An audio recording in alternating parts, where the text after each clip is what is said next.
Quarta corsa, premio Carnevale all'Arcoveggio, è il centrale del pomeriggio. Sono in 6 cavalli di 3 anni al via, all'1 Instinct Griff Francesco Facci, 2 Island Top Alessandro Gocciadoro, 3 Ibáñez Bay Marino Lovera, 4 Italo Baba Andrea Vitagliano, 5 Ida Trio Giuseppe De Filippis, 6 Idea Geniale Par Lorenzo Baldi. Macchina prende velocità. Partiti.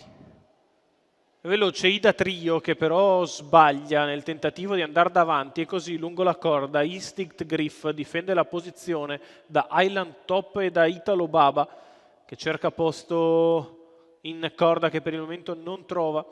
Instinct Griff al comando nei confronti di Island Top, Italo Baba che riprende in mano per parcheggiare terzo avanti ad Ibáñez Bay. Sbaglia intanto però Island Top. Numero 2 Island E così dopo Top, lancio in squalificato. 14,5 e al comando Instinct Griff su Italo Baba, Ibáñez Bay, Idea Geniale Par. Alla retroguardia Ida Trio, 31 per i primi 400 metri di corsa, si va sulla curva di sinistra con la mossa esterna da parte di Idea Geniale Par che si scopre, risale, arriva a lato di Italo Baba e punta sulla testa della corsa. 600 metri iniziali passati da Instinct Griff in 48. Si viene sotto alle tribune con sempre Instinct Griff al comando nei confronti di Idea Geniale Par.